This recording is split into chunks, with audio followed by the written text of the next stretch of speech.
আজকের লেসনটা হচ্ছে power factor এবং পাওয়ার ফ্যাক্টর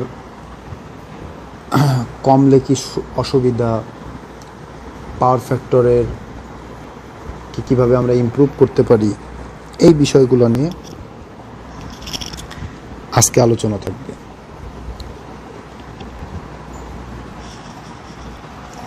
তো সেই হিসাবে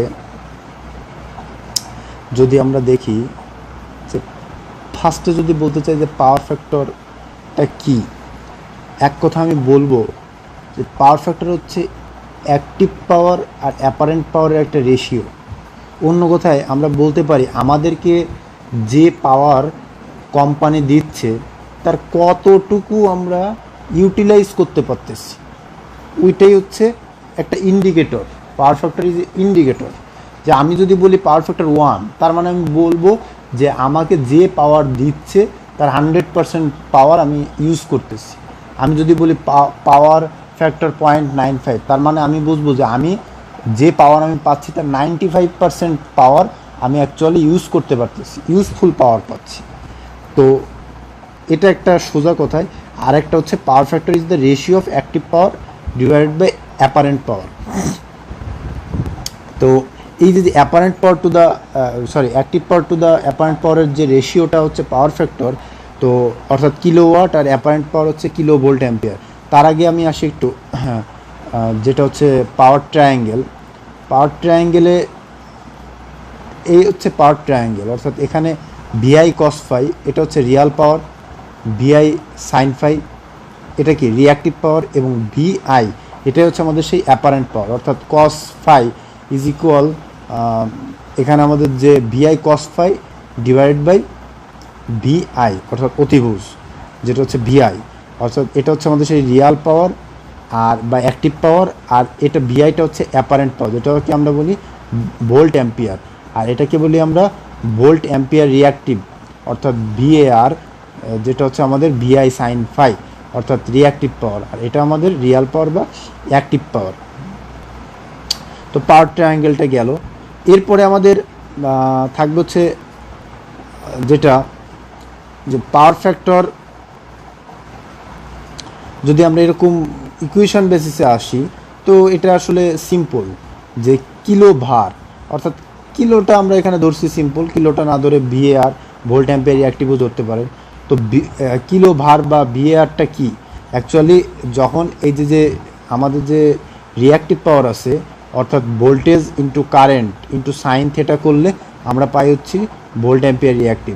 তো এই ভিএ সাইন থেটা মানে কি, মানে হচ্ছে kilowatt by cos theta into sine theta, that mean kilo var is equal kilowatt tan theta, kilowatt tan theta, অর্থাৎ K VA sine theta. K VA volt ampere মানে কি, ভোল্ট অ্যাম্পিয়ার মানে হচ্ছে kilowatt by cos theta.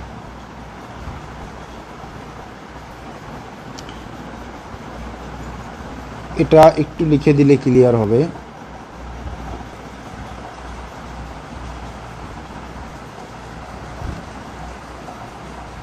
এটা হচ্ছে আমাদের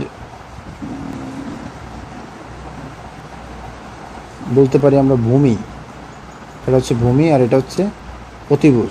তাহলে সেই হিসাবে আমাদের আমরা যদি বলতে চাই কস থেটা সমান কি, ভূমি অর্থাৎ ওখানে ওটার ইউনিট যদি ধরি, ভূমি হচ্ছে এটা হচ্ছে কিলোওয়াট, আর অতিভুজটা হচ্ছে ভোল্ট অ্যাম্পিয়ার, অর্থাৎ কে ভিএ, অর্থাৎ কে ভিএ যেটা হচ্ছে এই ইকুয়েশনটা কস থেটা সমান কিলোওয়াট বাই কে ভিএ। তার মানে কে ভিএ সমান কি, কে ভিএ সমান হচ্ছে যদি আমরা বলি K VA is equal kilowatt by cos theta, kilowatt by cos theta.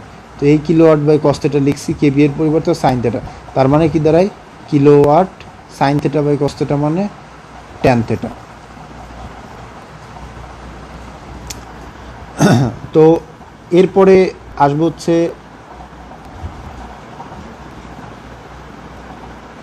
Power factor যদি কম হয়, লো হয়, তখন অসুবিধাটা কোথায়। তার আগে আসি আমরা ইকুয়েশনে। সিঙ্গেল ফেজ যদি হয় পি সমান বিএল আইএল কস থেটা, অর্থাৎ লোড কারেন্ট আইএলটা কি দাঁড়াবে P by DL cos theta. এখন আমাদের পাওয়ার ফ্যাক্টর লো, তাতে সমস্যা কি?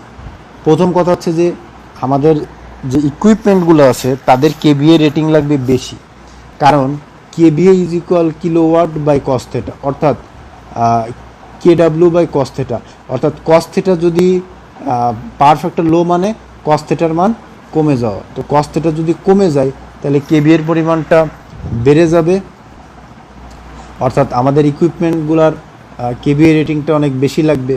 এরপরে যদি বলি যে কস থিটা,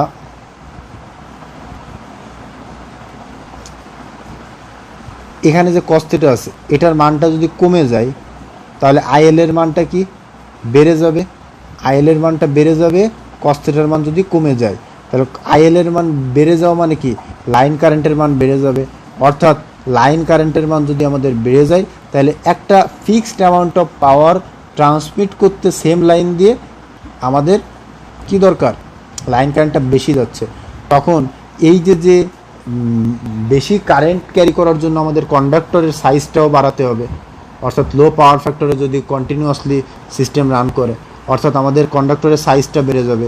তারপরে এই কারেন্টের মান বেড়ে যাওয়া মানে কি আই স্কোয়ার আর লস, যেটাকে আমরা কপার লস বলি, সেই কপার লসটাও কী হবে বেড়ে যাবে, আই স্কোয়ার আর লস বাড়বে। তারপর হচ্ছে ভোল্টেজ রেগুলেশন যেটা আছে নো লোড আর ফুল লোড, অর্থাৎ আই স্কোয়ার আর লস বেড়ে যাওয়া, আমাদের যে ভোল্টেজ ড্রপটা বেড়ে যাবে কারেন্ট বেশি হতে, অর্থাৎ ফুল লোডে যখন চলবে তখন কারেন্ট বেশি যাবে, কারেন্ট বেশি যাওয়ার ফলে ভোল্টেজ ড্রপটা বাড়বে, অর্থাৎ নো লোডে যে ভোল্টেজ ছিল তার এবং ফুল লোডে যে ভোল্টেজ ড্রপ এই দুইটার ডিফারেন্সটা বেড়ে যাবে, অর্থাৎ ভোল্টেজ রেগুলেশনটা পুর হয়ে যাবে। তারপরে সিস্টেমের মেইনলি হ্যান্ডেলিং ক্যাপাসিটিটাই কমে যাবে এই করতে করতে, এক গ্রেটার কন্ডাক্টর সাইজ লাগবে, কপার লস বাড়তেছে, ভোল্টেজ রেগুলেশন কমছে, অর্থাৎ সিস্টেমের হ্যান্ডেলিং ক্যাপাসিটি চলে যাবে, ঠিক আছে। তো এরকম সমস্যা হবে যদি পাওয়ার ফ্যাক্টর লো হয়। এরপরে হচ্ছে লো পাওয়ার ফ্যাক্টর কেন হয়, আমাদের তো বেশিরভাগ যে লোড আমরা যেগুলো ইউজ করি বাসায়, যে ইলেকট্রিক্যাল কম্পোনেন্ট ইকুইপমেন্ট যেগুলো, এগুলো তো সবই বলতে গেলে ইন্ডাক্টর টাইপের, অর্থাৎ মোটর ইউজ করি আমরা, সেটাও আমাদের ইন্ডাক্টর, ইভেন ফ্রিজ, তারপরে আমরা এসি ইউজ করতেছি, ইন্ডাকশান ওভেন ইউজ করতেছি, ইন্ডাকশান কুকার ইউজ করতেছি, সবই আমাদের কি কয়েল, অর্থাৎ ইন্ডাক্টর আছে ওখানে, যার কারণে আমাদের এটা একটা মানে আমাদের পাওয়ার ফ্যাক্টরটা কম হয়ে যায়। তো আমরা পাওয়ার ফ্যাক্টর ইমপ্রুভ করতে পারি, পাওয়ার ফ্যাক্টর কয়েকভাবে ইমপ্রুভ করা যায়, তার মধ্যে হচ্ছে স্ট্যাটিক ক্যাপাসিটর ইউজ করে, সিঙ্ক্রোনাস কন্ডেন্সার ইউজ করে, ফেস অ্যাডভান্সার ইউজ করে, এরকম বেশ কয়েকটা উপায়ে পাওয়ার ফ্যাক্টর ইমপ্রুভ করা যায়। তো তার আগে আসি আমি একটা জিনিস, যে পাওয়ার ফ্যাক্টর কারেকশান কীভাবে আমরা করতে পারি। এটা যদি আমাদের ইন্ডাকটিভ লোড হয়, একটা হচ্ছে রেজিস্ট্যান্স আর ইন্ডাক্টর, এর সাথে যদি আমরা ক্যাপাসিটেন্স এই জায়গায় অ্যাড করে দিই তখন আমাদের পাওয়ার ফ্যাক্টরটা ইমপ্রুভ হবে। তো এটাকে যদি আমরা এখানে দেখি ভেক্টর ডায়াগ্রাম অনুযায়ী, এখানে কী দাঁড়াবে, অর্থাৎ আমাদের ভোল্টেজ, আমাদের যে লোড কারেন্ট ছিল সেটা হচ্ছে এই যে আই, এখানে যে আইটা দেখা যাচ্ছে এটা হচ্ছে আমাদের লোড কারেন্ট, এই আই প্রাইমটা হচ্ছে আমাদের এই যে আমরা ক্যাপাসিটর অ্যাড করছি এখানে যে ক্যাপাসিটরটা অ্যাড করছি, এই ক্যাপাসিটর অ্যাড করার পর যেটা হচ্ছে সেটা হচ্ছে আমাদের আইসি, সেটা হচ্ছে আমাদের লোড কারেন্ট, লোড কারেন্টটা দেওয়ার পর ক্যাপাসিটর অ্যাড করার পর লোড কারেন্ট আই থেকে চেঞ্জ হয়েছে, আই প্রাইমটা হয়েছে কার জন্য হয়েছে, আইসির কারণে হয়েছে। হ্যাঁ, তো এটা হচ্ছে আমাদের, আমরা ক্যাপাসিটর ইউজ করেই পাওয়ার ফ্যাক্টরকে ইমপ্রুভ করব, অর্থাৎ লো ল্যাগিং পাওয়ার ফ্যাক্টর থেকে আমরা লিডিংয়ের দিকে যাব। তো সেটা যদি আমরা যাইতে চাই সেই ক্ষেত্রে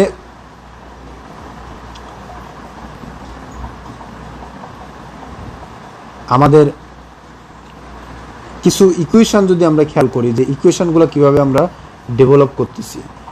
ইকুয়েশনগুলো ডেভেলপ করতে হলে আমরা এখানে যদি দেখি যে প্রথমে হচ্ছে আমাদের দরকার অ্যাক্টিভ কম্পোনেন্ট হচ্ছে কজ অংশ যেটার সাথে থাকে সেটা কি অ্যাক্টিভ, আর সাইন অংশ যেটার সাথে থাকে সেটা হচ্ছে রিঅ্যাক্টিভ। তাহলে আমাদের এই যে ফাইন, এখানে আমি আগেই বলে নিই, এই ফাইনটা হচ্ছে আমাদের লোড কারেন্ট যেটা ছিল আগে সেটার অ্যাঙ্গেল, আর φ2 হচ্ছে পরে কারেকশানের পরে যে অ্যাঙ্গেলটা আসলো সেটা হচ্ছে φ2। হ্যাঁ, তো এইবার আমাদের তাহলে অ্যাক্টিভ কম্পোনেন্টের কারেন্টের মান কী দাঁড়াবে, I cos φ1 is equal I prime cos φ2। এইবার আমরা যদি আসি যে আমাদের তো অ্যাক্টিভ কম্পোনেন্টটা গেল, এবার ল্যাগিং যেটা রিঅ্যাক্টিভ কম্পোনেন্ট আছে সেটার কি দাঁড়ায়, সেটা দাঁড়াবে হচ্ছে আই প্রাইম সাইন φ2। এটা কি আমাদের কারেকশন করা হয়েছে, সেটা কি দাঁড়াবে, সেটা হবে হচ্ছে আমাদের আই সাইন φ1, অর্থাৎ লোডের যে রিঅ্যাক্টিভ যে কম্পোনেন্টটা ছিল সেটা মাইনাস আইসি হবে, অর্থাৎ আমি কতটুকু লিডিংয়ে আনছি। এখানে আমি যদি একটু সহজ করে বলতে চাই, অ্যাকচুয়ালি ধরেন একটা জিনিস পেছনের দিকে আসতেছিল, আপনার দিকে আসতেছে একটা জিনিস, ধরেন সাপোজ একটা বল আসতেছে বা একটা লোহার বল আসতেছে, আপনি কি করছেন, তখন কোনো কিছু দিয়ে লোহার বলটাকে যাতে আপনার গায়ে না লাগে এজন্য আপনি কিছু দিয়ে প্রতিরোধ করতে যাচ্ছেন। তো দেখা যাচ্ছে এই যে প্রতিরোধ করতে যাচ্ছেন, ওই প্রতিরোধ করাটাই হচ্ছে এখানে ক্যাপাসিটর সি সেই কাজটা করতেছে। তো তাহলে আমাদের কি হবে, লোহার বলের একটা বেগ ছিল, আপনার প্রতিরোধ করাতে একটা শক্তি ছিল, এই দুইটার ব্যবধানে কি হবে, যে আপনার গায়ে বলটা এসে লাগবে নাকি বলটা আপনাকে নিয়ে পিছনের দিক চলে যাবে। তো এরকম ব্যাপারটা আমাদের যে রিঅ্যাক্টিভ যে কম্পোনেন্টটা আছে সেটা কি হবে, আই সাইন φ1 মাইনাস আইসি, আর এই দুইটার ডিফারেন্সই হবে আমাদের কারেকশনটা। তো আমরা যদি এই দুইটা ইকুয়েশন অর্থাৎ 2 নম্বর আর 3 নম্বরের খালি ভোল্টেজ দ্বারা গুণ করবো, আর কিচ্ছু না, ভি দ্বারা গুণ করবো, দুই পাশকেই ভি দ্বারা গুণ করবো, করার পরে আমাদের যে ইকুয়েশন দ্বারাই হচ্ছে 4 আর 5।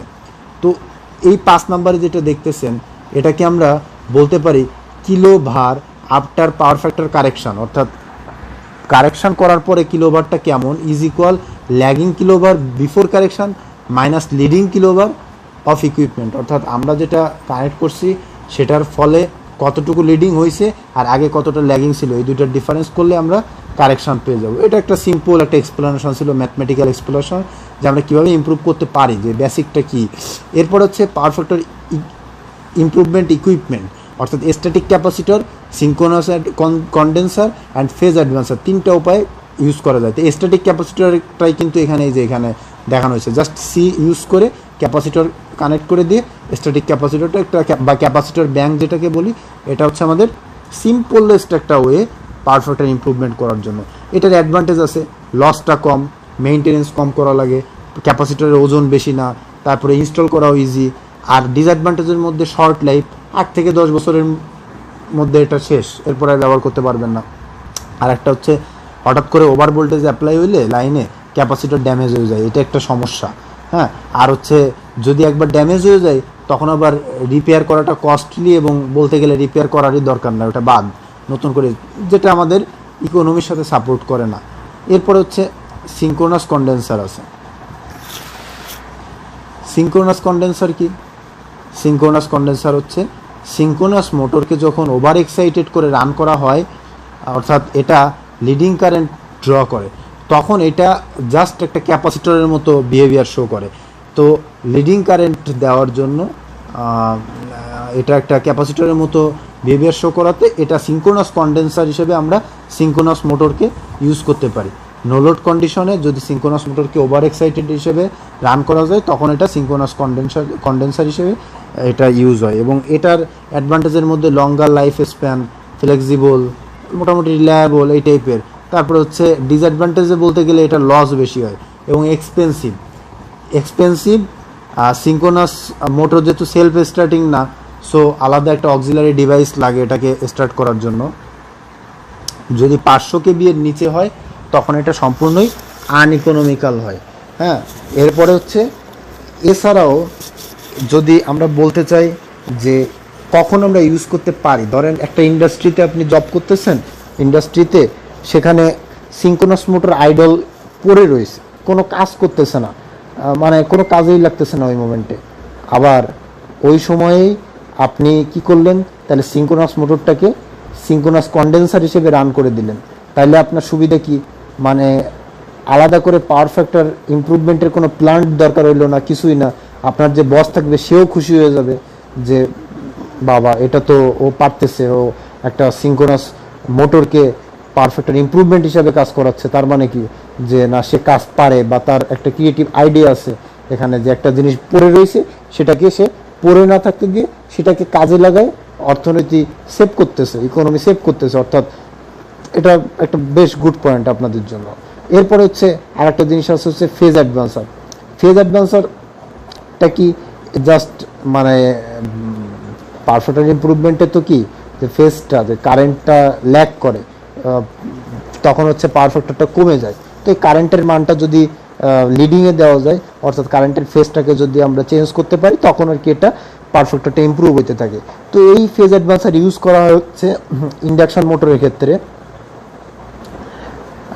এই ক্ষেত্রে কি করা হয়, পাওয়ার ফ্যাক্টর ইমপ্রুভের জন্য ল্যাগিং কারেন্ট সাপ্লাই দেওয়া হয় একটা অল্টারনেটিভ সোর্স, যেটার নাম হচ্ছে ফেজ অ্যাডভান্সার। এই ফেজ অ্যাডভান্সার থেকে ল্যাগিং কারেন্ট সাপ্লাই দেওয়া হয়।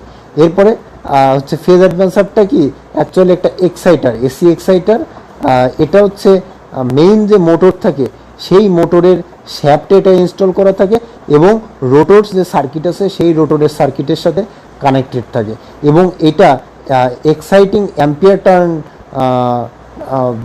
রোটরে সাপ্লাই দেয়, যেটা হচ্ছে সিরিজ ফ্রিকোয়েন্সিতে এক্সাইটিং অ্যাম্পিয়ার টার্ন সাপ্লাই দেয়। তো এক্সাইটিং অ্যাম্পিয়ার টার্ন সাপ্লাই দেওয়াতে তখন হচ্ছে পাওয়ার ফ্যাক্টরটা ইমপ্রুভ করে। যেহেতু ইন্ডাকশন মোটরে পাওয়ার ফ্যাক্টর ল্যাগিংয়ে থাকে, কিন্তু আমরা যদি এক্সট্রা যদি অ্যাম্পিয়ার টার্ন সাপ্লাই দিতে পারি, অ্যাম্পিয়ার টার্ন হচ্ছে ম্যাগনেটোমেটিক ফোর্স, যেটা এটা যদি আমরা সাপ্লাই দিতে পারি তখন পাওয়ার ফ্যাক্টরটা ইমপ্রুভ করে। হ্যাঁ, এরপর হচ্ছে যদি অ্যাম্পিয়ার টার্নটা আমরা বেশি সাপ্লাই দেই যতটুকু দরকার তার থেকে, তাহলে কিন্তু মোটরটা লিডিং পাওয়ার ফ্যাক্টরে রান করা শুরু করবে। The motor will operating an over excited state.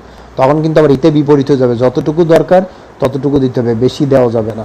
তো এর সুবিধাই বেশি।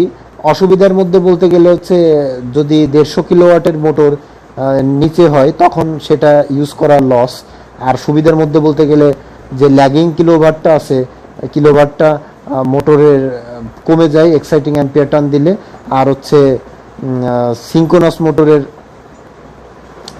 যেখানে ইউজ করা পসিবল না, সিঙ্ক্রোনাস মোটর আমরা ইউজ করতে পারতেছি না, সেই ক্ষেত্রে আপনি এই ফেজ অ্যাডভান্সার ইউজ করতে পারেন।